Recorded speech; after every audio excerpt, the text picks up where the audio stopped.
प्यारे बच्चों, good morning to all of you. Myself Dheeraj Kumar Singh, SVN PG college Kalan Sultanpur से online platform पर आप सबका स्वागत करता हूं। पिछली क्लास में BSc AG 5th सेमेस्टर में हमने जो कि आपका सिलेबस है plant disease, field and horticulture crops, जिस पे हमने डिजीज़ क्या है इसके बारे में चर्चा किया था। थोड़ा सा हम पिछली कक्षा में क्या बताएं उस पर डिस्कस करके फिर आगे बढ़ते हैं। डिजीज़ क्या है? डिस और इज, डिस मतलब नॉट, इज मतलब कंफर्टेबल, नहीं कंफर्टेबल फील कर रहा है, जो any abnormal changing of the physiological process. कोई भी पौधा हो, पेड़ पौधा, मनुष्य या जीव जंतु जो एबनॉर्मल फील करने लगे, एबनॉर्मल कंडीशन में चला जाए, उसे हम डिजीज़ की संज्ञा देंगे, डिजीज़ कहेंगे।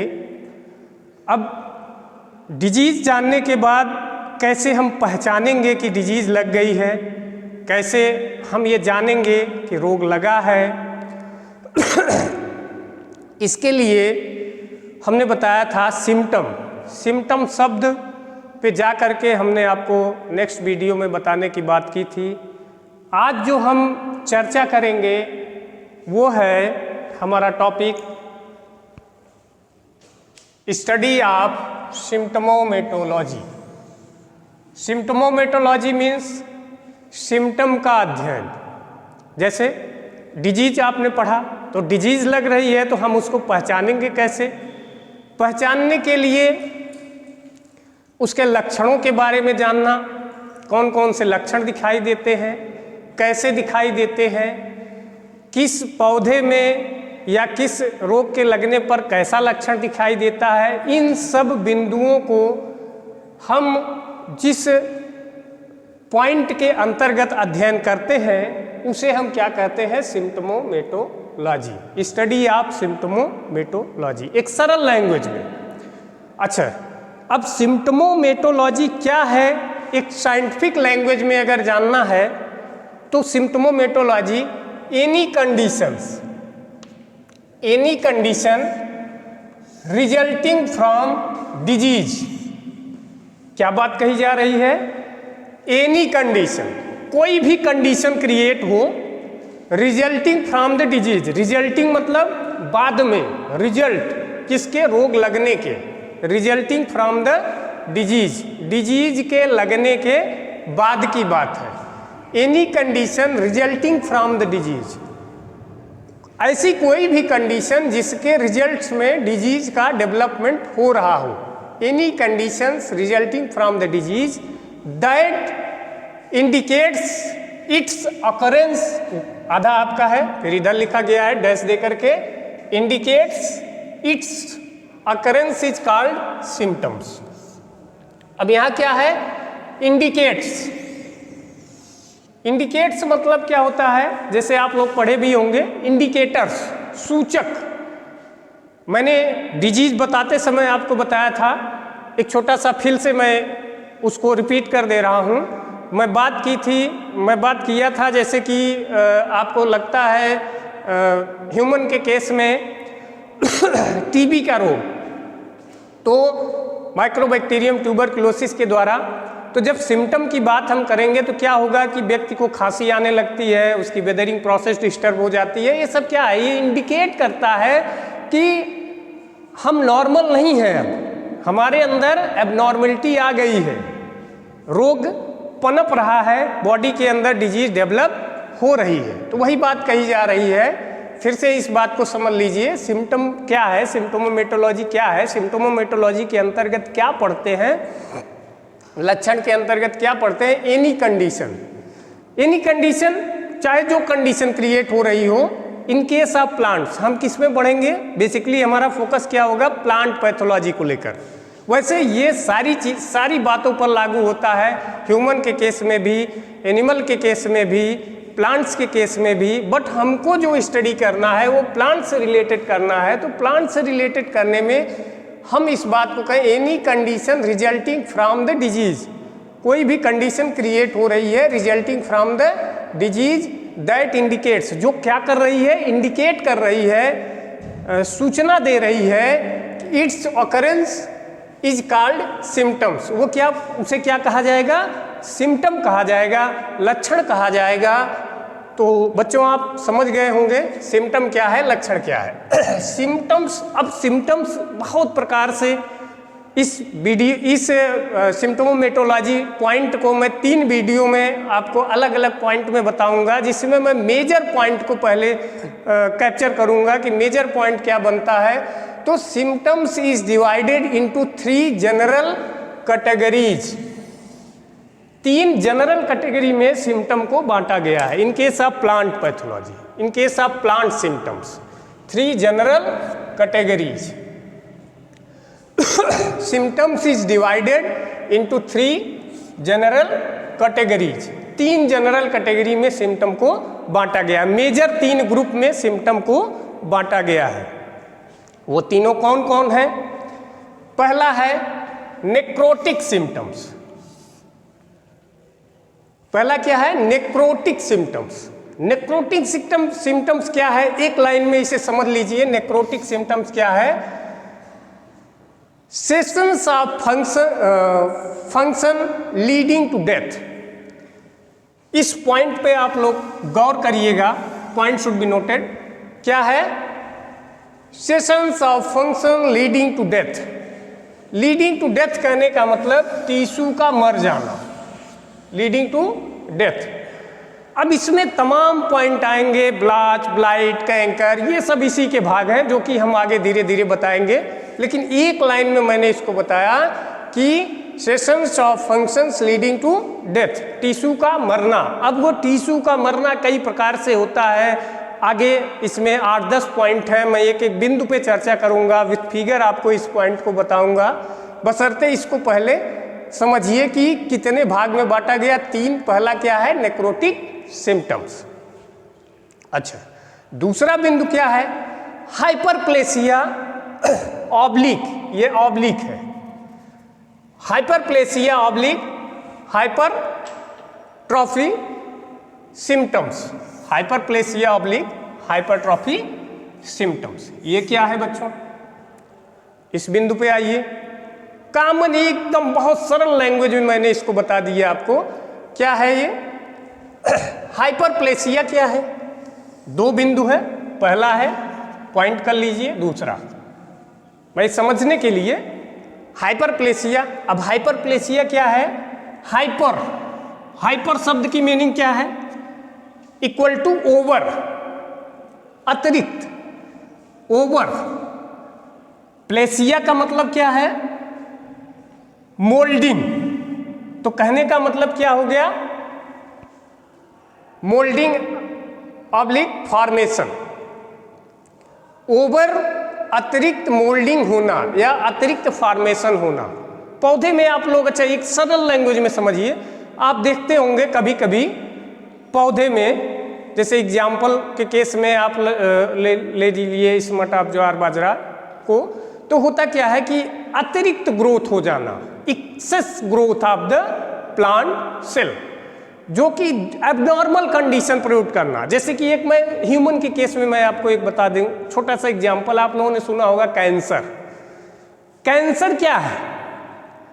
किताबों में लिखा मिलता है उसे। बहुत प्रकार के कैंसर है, blood cancer, skin cancer, liver cancer, बहुत कैंसर। बट एक छोटी, एक सरल लैंग्वेज में मैं बताऊं, excessive growth of the cell division, excess growth of cell division, कोशिका का अनियंत्रित बढ़ाव ही क्या है?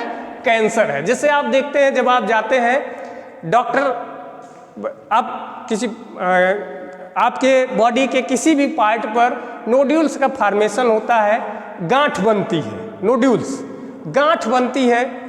तो जब आप डॉक्टर के पास जाते हैं तो डॉक्टर कहता है कि हमें इसे चेक कराना है कि ये जो एक्सेस ग्रोथ हुआ है बॉडी में, जो नोड्यूल फॉर्मेशन हुआ है, ये क्या है।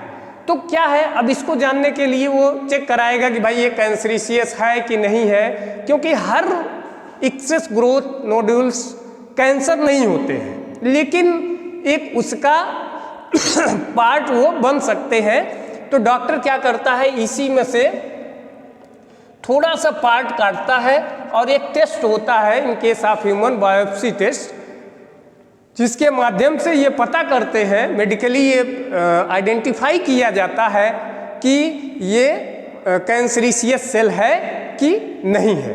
तो क्या हो गया, एक्सेसिव या ओवर प्लेसिया मीन्स मोल्डिंग फॉर्मेशन। तो पौधे के किसी भी पार्ट पर एक्सेस ग्रोथ, अतिरिक्त बढ़ाव हो, तो क्या होगा आपका hyperplasia. And then formation, excessive multiplication of cells, excessive multiplication of cells, जिस बात को मैंने अभी ह्यूमन के केस में आपको बताया वही बात है, excessive multiplication of cells. Abnormal rate of cells division, अभी मैंने क्या कहा, abnormal rate of cell division. जैसे आप देखते हैं पौधा बढ़ता है पौधा है, ग्रोथ करता है, दो तरीके से सेल डिवीजन होता है आपका, एक नंबर ऑफ सेल बढ़ना और एक साइज ऑफ सेल बढ़ना, सरल लैंग्वेज में।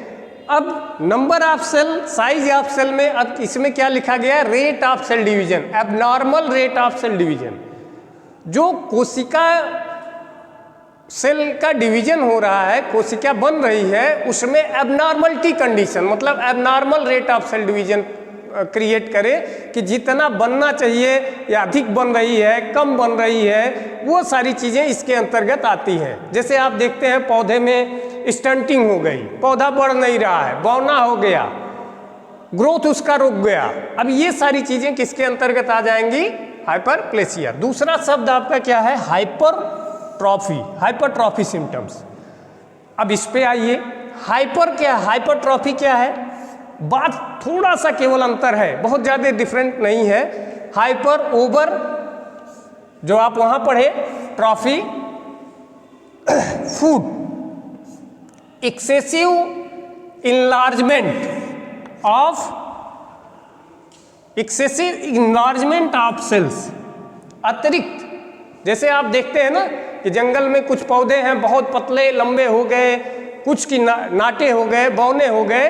अभी इसमें भी बहुत सारे पॉइंट हैं, मैं एक आपको जनरल सिम्टम के रूप में 3 भागों में जो बांटा गया उसे बता रहा हूँ कौन कौन हो सकते हैं। क्या है, excessive enlargement of the cells. अच्छा, 2 हो गया। तीसरा क्या है, हाइपरट्रॉफिक,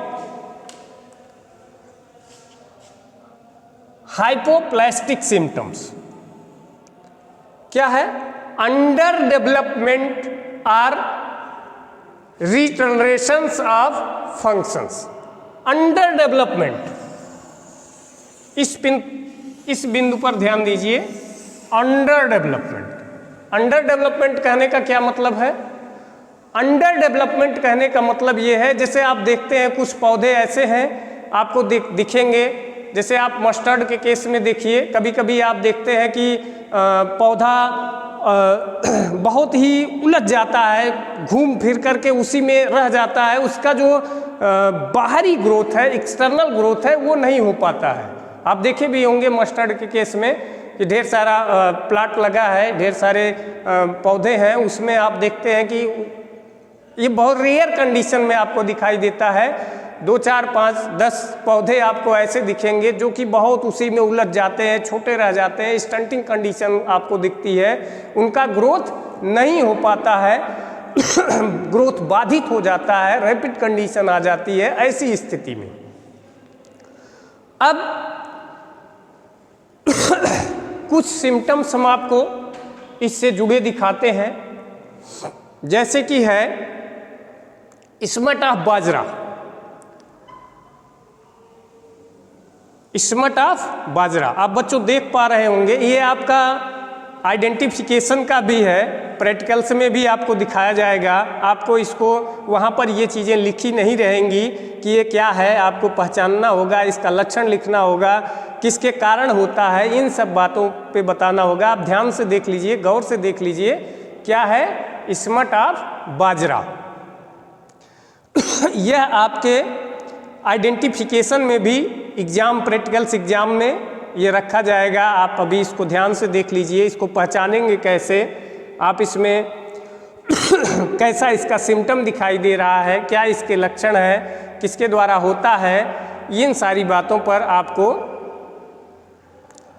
डिस्कस करना होगा। आप इसको ध्यान से देख लीजिए, दिखाई दे रहा होगा। दूसरा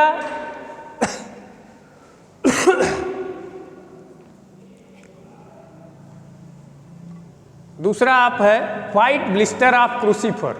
आप देखे होंगे प्यारे बच्चों, दूसरा सिम्टम है व्हाइट रस्ट ऑफ क्रूसीफर या व्हाइट ब्लिस्टर ऑफ क्रूसीफर। आप देखे होंगे मस्टर्ड के केस में, सरसों, मस्टर्ड के केस में सफ़ेद सफ़ेद फफोला आपको दिखाई देता है उसकी पत्तियों पर। देखिए इसमें आप ध्यान से देखेंगे गौर से तो आपको दिखाई भी देगा एकदम पास करके। ऑफलाइन कक्षाएं चलेंगी तो हम आपको फिर से भी दिखा देंगे इस चीज़ को।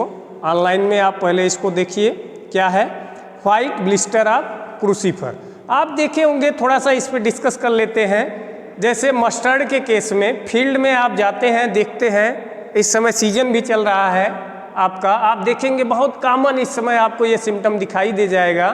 आप सरसों के खेत में जाइए, फील्ड में आप देखेंगे कि उसकी पत्तियों पर ज़्यादातर लोअर लीफ जो पुरानी पत्तियां हैं उस पे इनका सिम्टम एकदम स्पष्ट दिखाई देगा। नई पत्तियों पर तो थोड़ा आपको कम दिखाई देगा, वैसे होल पार्ट्स पे इसके सिम्टम आते हैं। बट लोअर लीफ जो होती है, जो ओल्ड लीफ होती है, पुरानी पत्तियां होती हैं, उस पे जनरली आपको दिख जाएगा इसका सिम्टम।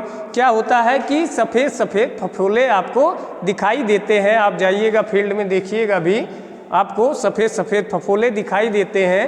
ये एक फंगल डिजीज है, फंजाई के द्वारा होता है, जो कि जिसे एल्ब्यूगो कैंडिडा के नाम से जानते हैं। आप जब पढ़ेंगे, माइकोलॉजी में आपको पढ़ाया भी गया है थर्ड सेमेस्टर में, सेकंड सेमेस्टर में जब फंडामेंटल ऑफ प्लांट पैथोलॉजी पढ़ा रहे थे, वहाँ पर हमने आपको बताया भी था कि किसके द्वारा होता है, ये किस सब डिवीज़न का पैथोजन है, इसका क्या लक्षण है।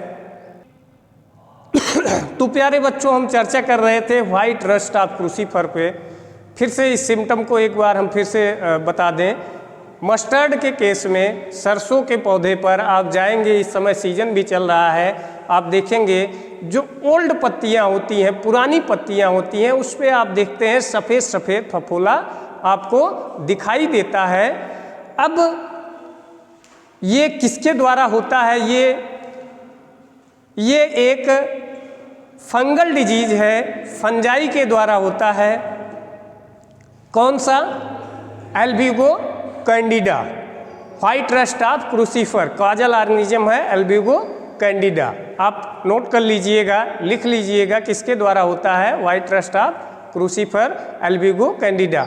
जब मैं आपको सेकंड सेमेस्टर में फंडामेंटल ऑफ प्लांट पैथोलॉजी पढ़ा रहा था, तो वहाँ पर हमने आपको बताया था क्लासिफिकेशन, सब डिवीज़न किसके द्वारा होता है, ये पैथोजन किसके अंतर्गत आता है, इसका क्या नेचर है, कि कैसे डिजीज ये लगती है, इन सब बारे में आपको मैं थोड़ा बहुत बताया हूँ। फिर आपके कोर्स में ये डिजीज है भी, इस डिजीज को पूरा disease cycle, causal organism, aetiology, किस स्टेज से होकर के ये रोग डेवलप होता है, इसके बारे में आपको विधिवत पढ़ाया भी जाएगा, बताया भी जाएगा।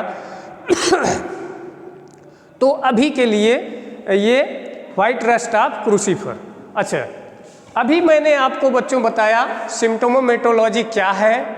सिम्टम मेजर रूप से कितने भागों में बांटा गया है? Necrotic symptom, hyperplasia, hypertrophy symptoms and hypoplastic symptoms. जिससे रिलेटेड कुछ सिम्टम को मैंने आपको दिखाया भी, क्या होता है इसे बताया।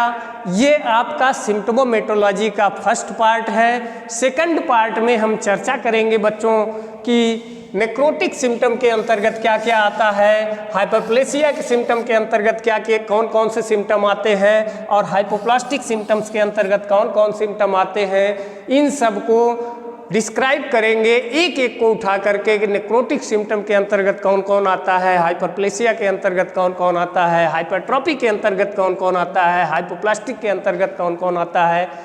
अभी के लिए बच्चों बस इतना ही। नेक्स्ट आपको नेक्स्ट क्लास में सिम्टोमेटोलॉजी में बताया जाएगा। तब तक के लिए धन्यवाद।